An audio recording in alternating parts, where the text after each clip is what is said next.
օգոստոսի 14-ին 20 թվականի գրել եմ մտավախություն կա, որ ադրբեջանցիները եւ թուրքերը քաղաքական որոշում կայացրել են արդեն Հայաստանի դեմ պատերազմ սկսելու առումով։ Ես դա քեզ գրել եմ եւ նույնիսկ բանավոր զեկուցել եմ։ Առաջարկել եմ ակտիվացնել մեր դիպլոմատիան, մեր պաշտպանության նախարարությունը կոնտակտների մեջ մտնի Ռուսաստանի պաշտպանության նախարարության հետ, որ չկարողանան, որ չթողենք Ադրբեջանը մեր դեմ պատերազմ սկսի։ Ես հասկացնում էի, որ այն ժամանակ պատերազմի զսպումը միայն կարա լինի Մոսկվայի միջոցով։ Չլսեցիր։ Երբ որ սկսեց պատերազմը, դու ինձ ուղարկել էիր Մոսկվա,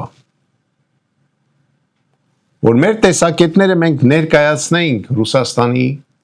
ռազմաքաղաքական ղեկավարությանը, քանի որ գիտենք, որ Ռուսաստանում տարբեր բևեռներ կան, մեկը թուրքամետ է, մեկը հայամետ է եւ այլ, բայց մեր տեսակետը պետք է հաղթահարեր, ես դրանով զբաղված էի։ Հոկտեմբերի 3-ին ես քեզ զեկուցում եմ, քանի որ դու ինձ խնդիր էիր դրել, որ Ռուսաստանը մեզ օգնի, ինձ պատասխանեցի։ Ձեր երկրի ղեկավարը դու խոսել ես այստեղի նախագահի հետ մի քանի անգամ։ Ոչ մի անգամ չես բարձրացրել օգնության հարց։ Մենք զինվորականներս պատրաստ ենք։ Թող դիմի, հենց դիմի կմտնենք։ Դու դա չարեցիր։ Չնայած նրան, որ ես քեզ համոզում էի։ Դրանից հետո ես քեզ համոզում էի, որ պարլամենտում սկսենք քննարկել մի քանի հարց։ Առաջինը, որ դիմենք Ռուսաստանի պարլամենտին մեր օգնության մասով, որ ինքը իր հերթին հենց դիմումը կհանդիսանար ճնշող գործողություններ, որտեղ Ադրբեջանը սպրտնած վախում էր։ Դուք եւ պաշտպանության նախարարը սկսեցիք խոսել ՕԴԿԲ-ից դուրս գալու հարցում։ Տարօրինակ է, չէ՞։ Չնայած նա, որ մենք համոզում էինք, որ դիմեք ՕԴԿԲ-ին։ Դուք այդպես էլ չդիմեցիք, ես հաստատում եմ Շոյգուի ասած։ Չնայած մտածում էի դիմել եք։ Փաստաթուղթը պատրաստել եմ ես եւ Վաղարշակ Հարությունյանը։ Ես խորհրդական էի, ինքը գլխավոր խորհրդական էր։ Տվել էին քեզ, որ դիմենք հապկին 4-րդ հոդվածի հիման վրա, դա անմիջապես հապկը, այդ հոդվածը խոսում է նրա մասին, որ հապկը անմիջապես պիտի մտնի պատերազմի մեջ։ Դու եկալաք փոխիկ 2-րդ հոդվածի, որի համար մենք կռվեցինք իրար հետ, որը որ ընդամենը հապկի կոնսուլտացիաները պետքա լիներ, քննարկումներ պետքա լիներ։ Ինչի համար այդ քննարկումը չեմ հասկանում։ Ու այսօր մի 2-3 ամիս առաջ իմացա, որ դու այդ փաստաթուղթն էլ չես ուղարկել հապկ։ Փաստացի մենք չենք դիմել։ Բայց հետո հասկանալով, քանի որ ես քեզ ասում եմ, ժողովուրդը մեզ չի ների, որ մենք չենք դիմել, չենք օգտագործել են հնարավորությունները, որ ունեինք Ռուսաստանի մասով։ 22 թվականի սեպտեմբերին նոր դու դիմում ես հապկին, որ քեզ օգնություն ցույց տան։ Հապկը ինչ է անում։ Հապկը հավաքվում է Հայաստանում,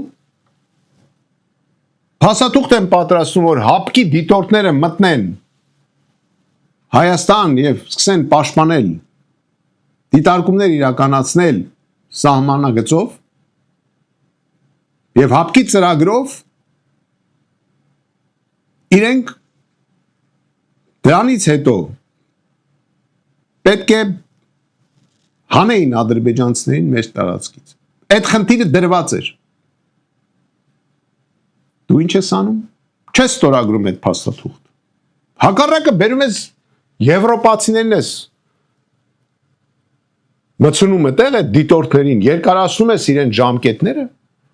բայց միչև այսօր մենք չենք իմանում ոչ մի զեկույց, որը օգուտ է տվել դրանց կողմից Հայաստանի Հանրապետությանը։ Ոչ մի զեկույց, ոչ մի գնահատական Ադրբեջանի գործողությունների մասին։ Այդ դիտորդները չեն տվել։ Սա թռնելու է։ 2 օր առաջ ամերիկացիների հետ պայմանավորվել է իրեն քաղաքական ապաստան են տալու։ Դրա դիմաց մեր ընդերքն է տվել։ Ես այդ կարծիքը ասել եմ։ Իրանք ունեն որպես հայոց քաղաքացի այդ կարծիքն ունենամ, բայց շուտով փաստերն էլ կլինի։ Իր անձնական անվտանգության համար։ Խոսում է գիբրիդային պատերազմի մասին։ Դա է գիբրիդային պատերազմը։ Հայ ժողովրդի դեմ։ Երբ որ մեկ էլ չգիտես խի Ամերիկայի պետ քարտուղարը մի ժամով գալիս է Հայաստան։ Դա է գիբրիդային պատերազմը, ժողովուրդ ջան։ Դա ոչ թե ինտերնետում ինչ որ հոտված են տպում։ Այդ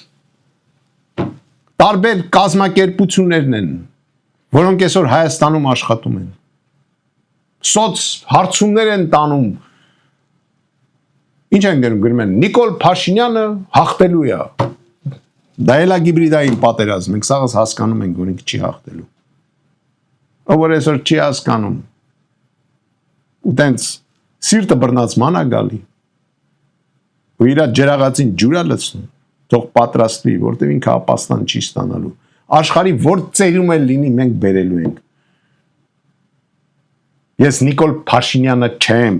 որ թողեմ մեր գերիները մնան Բաքվում։ Ես Նիկոլ Փաշինյանը չեմ, որ մեկին ուզենամ բերեմ ու չկարանամ ստենդե խոսամ։ Ես Նիկոլ Փաշինյանը չեմ, որ ուզենամ մեկի ականջը քաշեմ ու չկարանամ քաշեմ։